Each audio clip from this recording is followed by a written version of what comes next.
Okay, so what I have in the vise is a size 8 scud emerger hook. I'm going to tie this little guy here. It's my little mealworm imitation, or mealworm imitation. So the first thing I want to do is I want to get some lead on this thing. I've got 15 thousandths lead wire.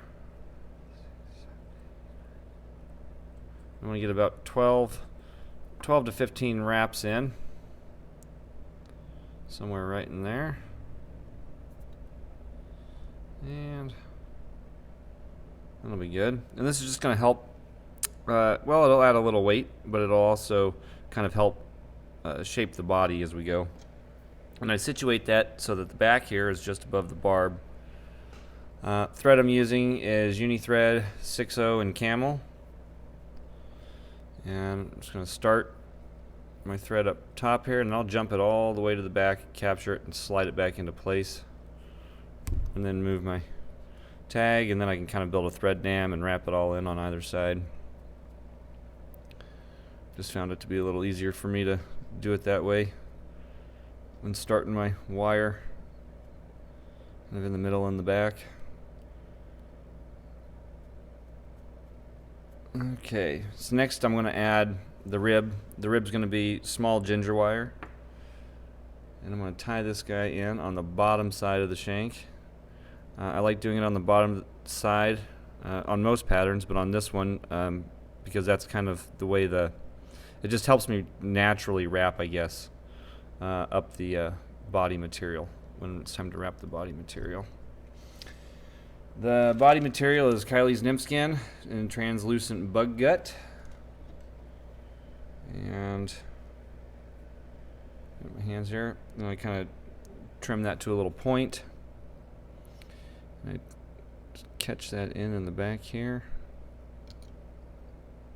Maybe. There we go. And once I've done that, there we go. I'm going to try to help shape my body out a little bit better, and I'm going to bring this up to probably about the front, stop at about the front third position, so I can tie in the underbody. The underbody is yellow Antron, and I get it real wet. I think it helps stop it from kind of fraying out a little bit, and then I can also help get it flat where I need it to go flat. I like having it flat to kind of come and fill in all the little divots and dents that are going to be in the underbody. And I'll work my way up, just tying all that in.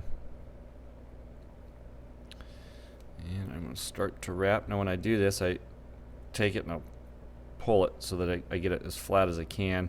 And I try to get these wraps to lay next to each other so that they're not laying over one another.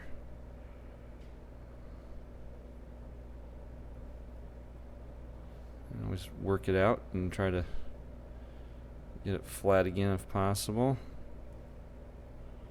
Just kind of helps flatten out that underbody a little bit, and also kind of helps with some of the coloring, kind of the pre-coloring, I guess. There we go. Got too much stuff in my way. Couldn't quite get to it there. And so I'll tie that in. I'll come trim the excess out. I usually pull about 4 inches off for that, just so I have enough to grab all the way up. And I'll make sure I tie that in. And I'm going to bring my thread back again to about the third position. Front third, right about there. Cool. Next, I'm going to grab the Kylie's nymph skin, and I'm going to start wrapping it forward. These first wraps I typically get pretty tight, and then I kind of loosen it up a little bit as I bring it up across the back. And I also go wrap this about half over back on top of itself as I'm going. Big key to this is make sure that you don't lose your tension and don't let it slip out of your fingers, because it'll, like that. Of course, I started talking. You start recording and that stuff happens, because it kind of uh-oh, smacking the camera and everything else. Kind of once you start doing it, it kind of forms to that position that you had it in a little bit. Run with the mistakes. Hit the camera, material slips out of your hands. Leave the editing out. That stuff just happens. It's just part of tying. There we go. There we go. As I work it forward, I kind of loosen it up like I was saying. I'm just going to bring it right up to my thread.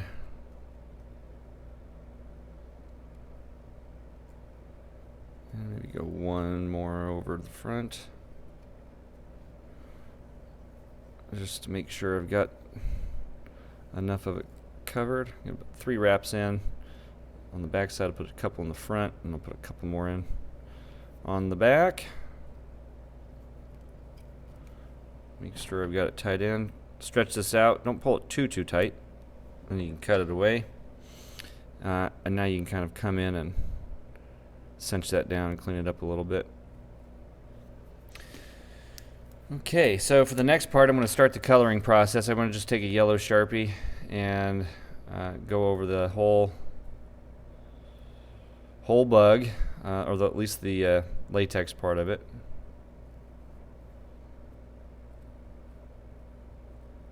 And I don't want to let it sit on there too long, so I'll put it on there, and I come back and I wipe a bunch of it off. I want it to just kind of add a flavor of color, a hint of color. I don't want it to be like super yellow.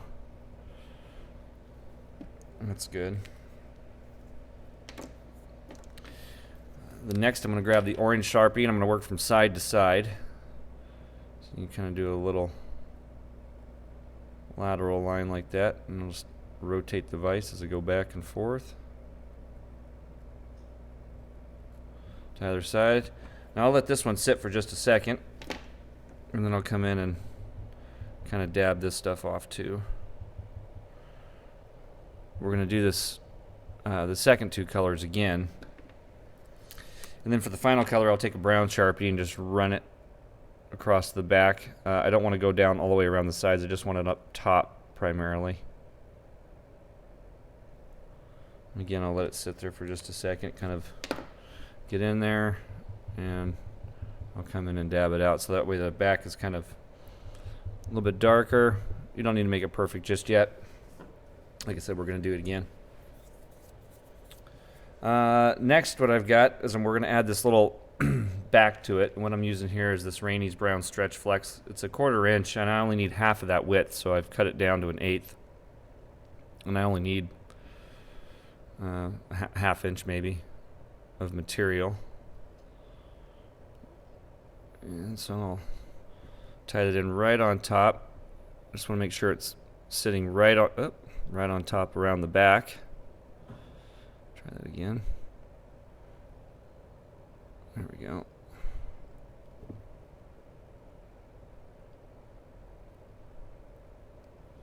Kind of like so. That's pretty good. Next, I'm going to put the legs on, and the legs are also going to just be some Antron in dark brown or brown. And I'm going to get these super wet too, so they don't fray out, and I can work with them. So I've just kind of got a little loop together like that. I'll turn my vise upside down, slide the material up underneath, and catch them in. I try to keep them separated a little bit here, just so that when it kind of comes time to the end, we can try to keep these off to one set on either side, if that makes sense. So I have 2, a right and left back and a right and left front. And I'll do touching turns just to help add some kind of brown coloring underneath there as I go forward.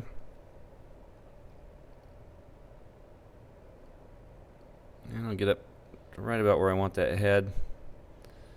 This part kind of gets a little tricky because I leave these in place so that I can move them. It seemed to really help being able to move it. If I cut it too soon, and you get these little stubs, and can really give you a fit. So now I'll just tie this in up here. I'll put a couple 3 wraps over the back, couple 3 wraps in front of the eye.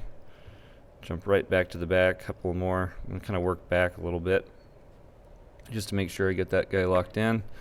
And I'll cut these out with my fingernail clippers here, maybe. Don't pull that too tight, or it can all come undone. And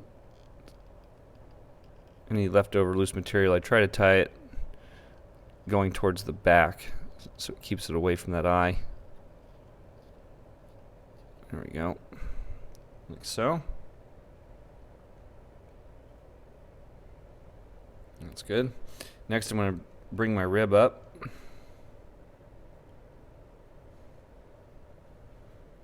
And I'm just going to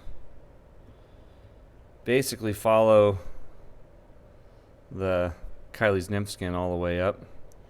You can go over, jump one if you need to. I try to keep these segments to be about the same width, and so sometimes, like here, I'm jumping over one wrap, or I think I am. That's what it looks like anyway. Kind of helps some of that other coloring come through on the sides there, if you can see that. It's kind of a dark bug, so it's hard to see, I'm sure. And just kind of bring this guy right on up. And I'll get right on top here. I'll put a couple in right up front. So this is what I was saying. If you leave these in, now I can move this out of the way. If you don't leave them in, you can't move them out of the way. And they tend to shoot forward towards the eye, and it becomes a real bear to get your wire to not mess those little feet up, and your thread for that matter. And I'll just kind of take my time wrapping this wire in. Turn this guy upside down. All my stuff in the way. Helicopter that thing out of there. And go ahead and whip finish here at this point. Oop.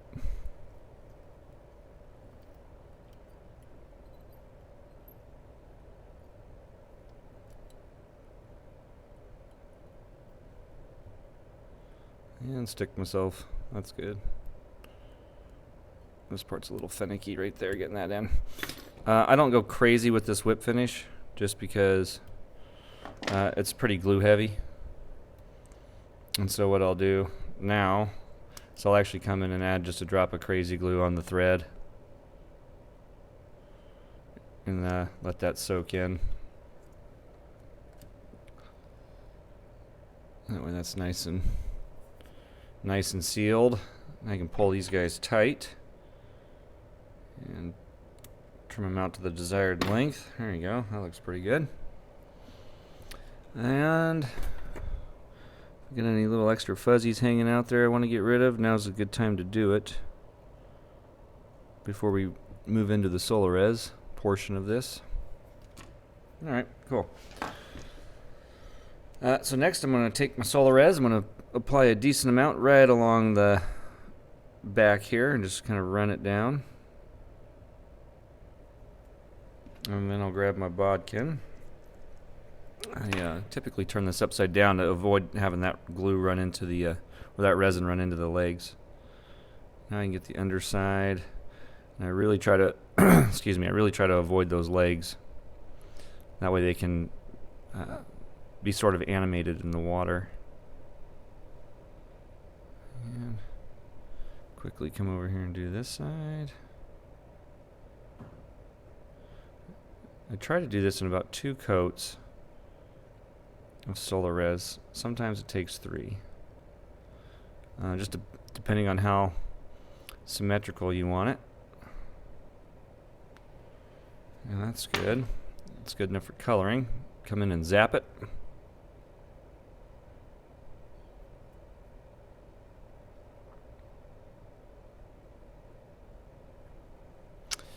And I like the way that kind of lights up at the bottom. I don't know if you can see that very well. There you go. So it kind of gives this little UV hot spot under there. I think that's just the skin. With that yellow coloring, it makes it look pretty neat. Okay, so next the orange marker, and I'm just going to kind of do the same thing. I'm going to run it along the sides and across the back.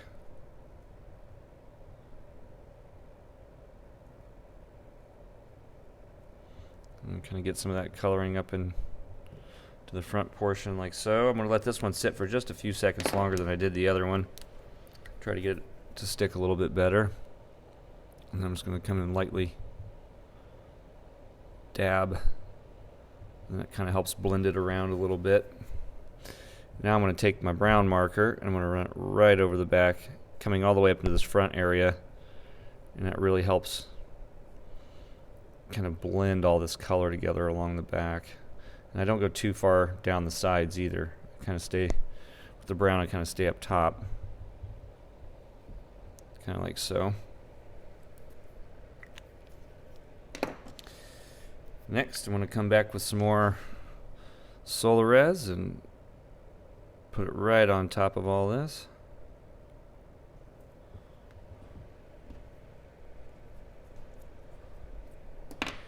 And move it around with my bodkin a little bit. Now this is where you can kind of get it to try to take some shape if you want. And get it more of a round profile. I don't mind if it's got a few little lumps in there. I think it kind of makes it, helps make it look like it's moving in the water a little bit. But that's, hey, whatever you want.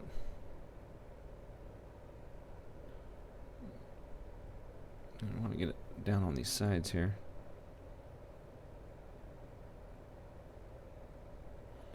I may come in with a third coat on this one before I overdo it. Yeah, I think so.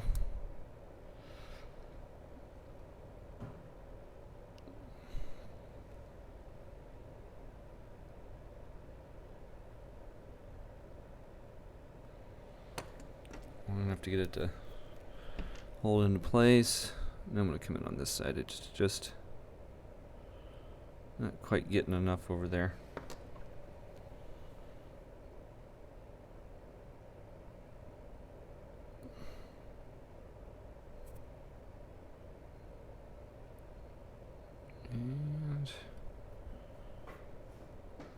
And to help it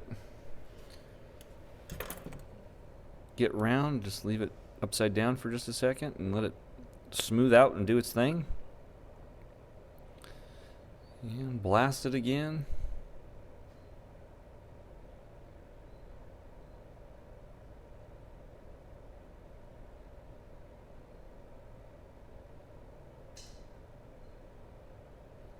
And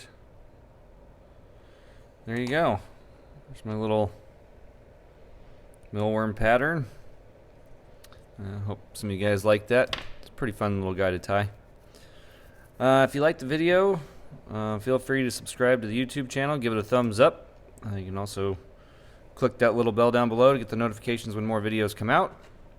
You can also join our Facebook group, Fly Tying for Beginners. We have all kinds of other fun stuff over there. Make sure you answer the questions, that's your ticket in. And as always, everybody, happy tying. We'll see you later.